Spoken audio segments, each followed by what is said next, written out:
Riverside Healthcare puts the health and wellness information you need well within reach. Hello, listeners, and thanks for tuning in to the Well Within Reach podcast brought to you by Riverside Healthcare. I'm your host, Liz Unruh, and joining me today is Cindy DeGroot, who is a Senior Life Learning Coordinator and a Certified Dementia Practitioner with Riverside Senior Life Communities. Thanks for joining us today, Cindy. Thank you for having me. Can you tell us a little bit about yourself and your background? Well, I've been part of the Riverside family for 45 years. I started as a nursing assistant when I was in nursing school. Been an RN for the past 41. So I've either been a nurse manager or an educator over the past several years with a focus on geriatrics, my pretty much entire career. For the past 24 years, have been a member of the leadership team at Senior Life, working as the educator and onboarding coordinator of our new employees, and doing anything related with education of the population that we serve.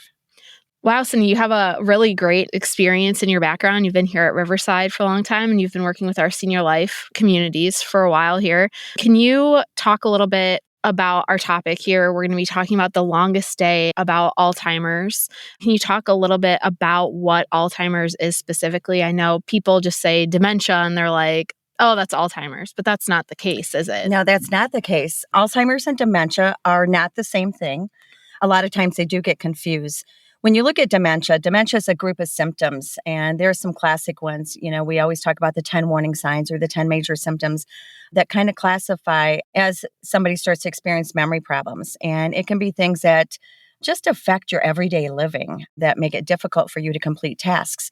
Alzheimer's is a type of dementia. It's a number one type of dementia. And there's over like 70 different types, they say. And there could be more. I mean, the number changes, over the years. But Alzheimer's is a predominant one that we hear the most about.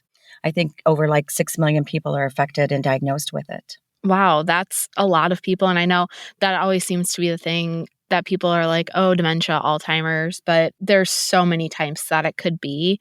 So looking at Alzheimer's specifically, are there certain pockets of the population that are predisposed to Alzheimer's? Yeah, so giving a little bit more background, when we look at Alzheimer's disease, it is a slow neurodegenerative disease of the brain. It mainly affects memory, it affects thinking, it affects behaviors. So the brain shrinks and the brain cells eventually die. This causes individuals to just forget about basic information that allows them to function day in and day out. So when you look at who does this disease target, who the population is, predominantly older people for sure, because age is I believe, your number one risk factor. The older you live, your risk is higher to get dementia, and then the dementia to go into the different types, such as Alzheimer's. The statistics that are out there, the current ones that I always go by is with the Alzheimer's Association. And, they say 1 in 3 seniors will die from it. And when you look at the population, a majority of them, they're not diagnosed until over the age of 75. But there is also a young onset that can hit younger people in their 40s and 50s.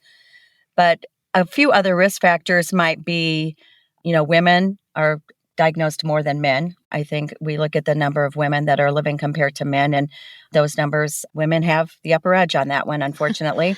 Looking at genetics, your increase depends on if you have the ApoE gene that you carry, could lead into Alzheimer's. Also, family history. It doesn't mean because your mom had it, your grandma had it, that you will get it, but your risk is higher.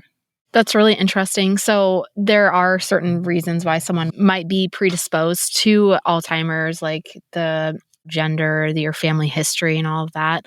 Is there anywhere that you can go, kind of like Riverside Senior Life Communities where you work? We have memory care to help people with dementia and Alzheimer's.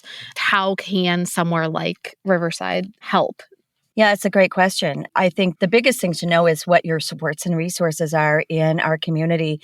And if you see these symptoms happening, that you have the signs of changes in memory, the forgetfulness, the forgetting the order that things go into, we call it sequencing, having visual spatial changes, what you see around your spaces, just little things that are these warning signs that are identified as signs of dementia.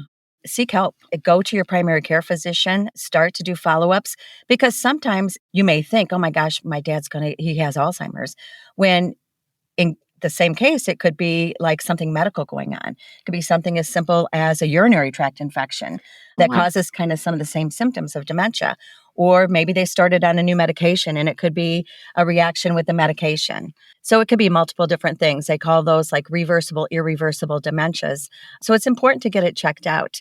I think looking at your resources, alz.org, the Alzheimer's Association, is a great resource. It has a lot of tools available to help give guidance that you could just kind of track and like look at what those symptoms are and see what your loved one's doing. And they have different kinds of just instructional sheets and guidance sheets for you.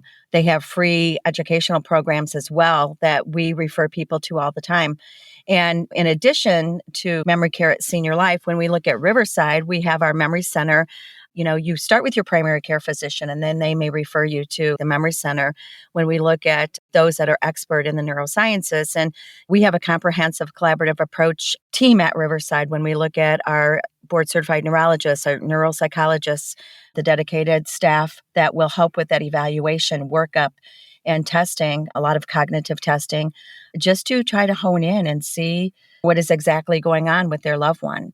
Some other supports and resources that we have support groups. We offer 2 of them at Riverside.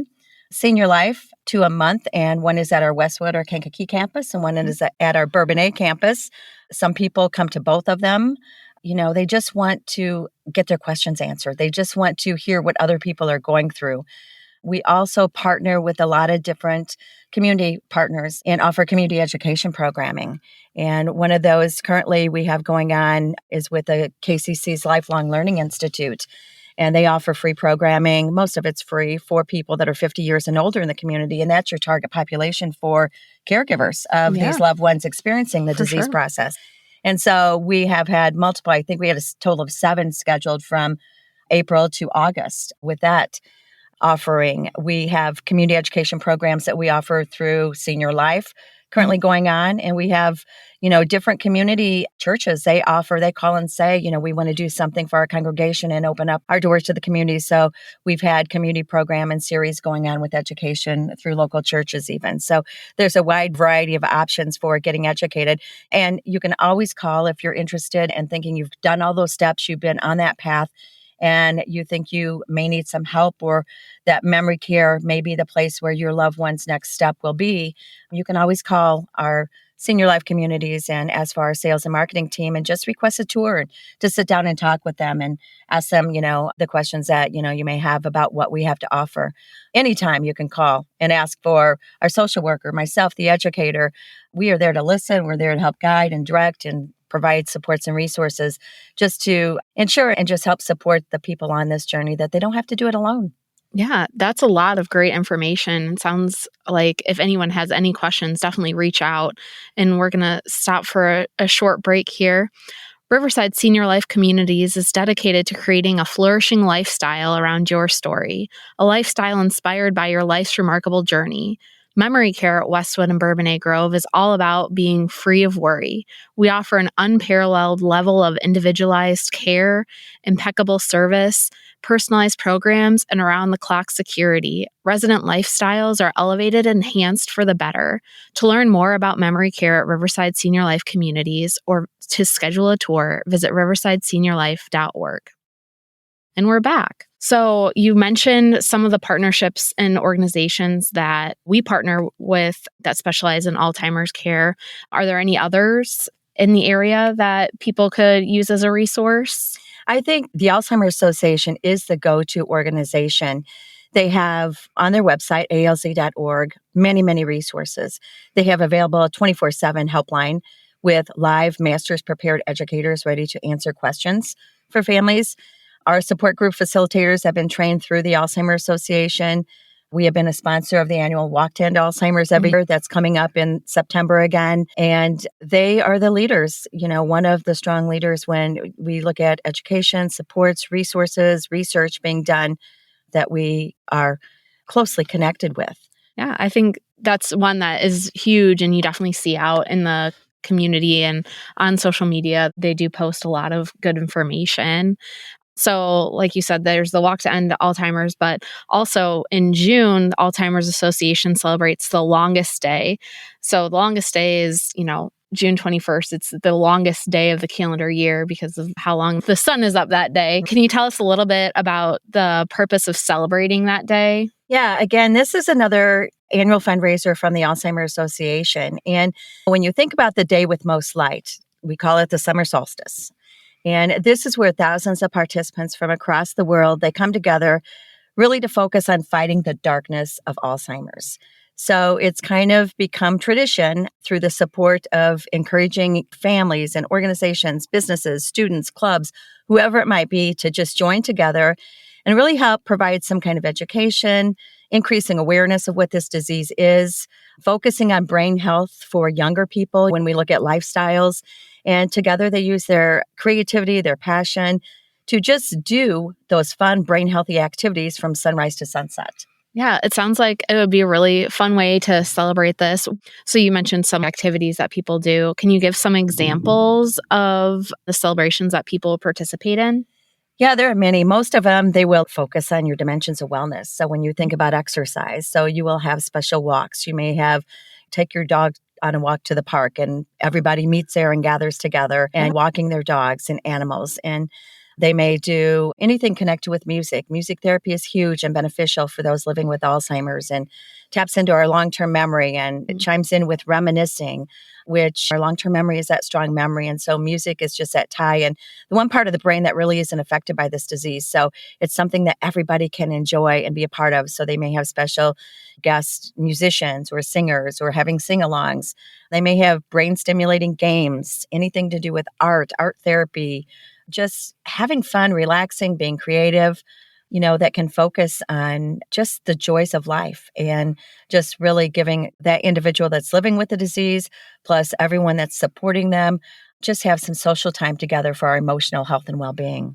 Yeah, I think that's really important. Something that you seem to lose is you're always worried about their memory and if they're going to remember. But sometimes it's the joy of just doing the activities with the people that, even if they don't remember it, you remember the joy and the excitement that you had of doing those activities with them. Absolutely. I think the focus on a lot of the education training I do and what we focus on at Memory Care with Riverside Senior Life is what brings you joy each and every day, and making sure when we do that self-assessment of us, when we think about those things that we can't live without, what brings us joy every day.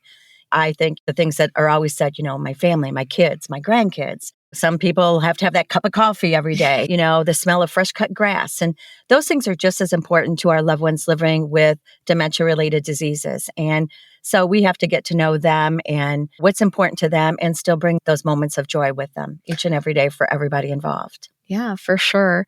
So can you give examples of how Riverside has celebrated the longest day in the past? Yeah, some of the things that we've done, we've kind of had rockathons where we have our indoor and outdoor rocking chairs. So again, it's a fundraiser. So people may donate so much money to rock for 30 minutes. And a lot of times what's really joyful to see is how our staff partner with the residents and they may schedule the times together with them. So they just sit and then they chit chat and they reminisce and during their time of rocking. We've had large bake sales. We've had raffles with a lot of donated just gifts and prizes. We've had art therapy. We've had some art, like just fun kind of things where we may just put canvases up and it's those things where you just throw the art and whatever lands on the canvas is just our future creativity here being broadcasted just in front of everyone. And we laugh. And I just think it's a time of just social connections and just helping prevent the isolation of the disease and really looking at, again, finding those moments of joy. A lot of music. We always have had musical entertainers also. Oh, yeah, for sure. And I'm sure if someone wants to find out how we're celebrating the longest day this year at Riverside, they can take a look at the Facebook page to find out more. Yes, it will be posted what we will be doing to celebrate, inviting our families, residents, just to stop in and stop by and just be a part of it. Or go to alz.org and sign up your own team and do your own fundraising and just some kind of activity for that day when we have the most light, throughout the whole year and making the best of it. Yeah, for sure. Definitely take advantage of all the light and having some fun with your loved ones that day. I know we went over a lot of things here today, but is there anything else that you would like to add, Cindy? I think the biggest thing is for those that are on this journey, or if you're in question, to call and get help, to call and talk to somebody, and just to know that you don't have to be on this journey by yourself. We have so many supports and resources and community agencies and partners that you can get referrals to help support you in many different ways. It is something that you never think you're going to experience. And I think now even more so, we all have to be an advocate for those that are living with the disease to find a cure, but to help them have the best and safest quality of life as they continue to live. And then for those that are caring for the loved ones, it is the longest day each and every day when they are a 24/7 care partner. I know firsthand from just a personal experience of my mom recently, and she passed away last year. And I think that's even heightened my awareness and heightened my focus on advocacy for all those involved with caring for loved ones living with dementia-related diseases. Yeah. Well, thank you for all of the great information and sharing even your personal story there. We really appreciate you coming on the podcast today. Thank you very much. It's been my pleasure. Thank you. Yeah, and thank you for tuning into the Well Within Reach podcast with Cindy DeGroot, the Senior Life Learning Coordinator and Certified Dementia Practitioner with Riverside Senior Life Communities, and your host, Liz Unruh. To learn more about the Riverside Senior Life Communities or to schedule a tour of one or all of our beautiful locations, visit riversideseniorlife.org.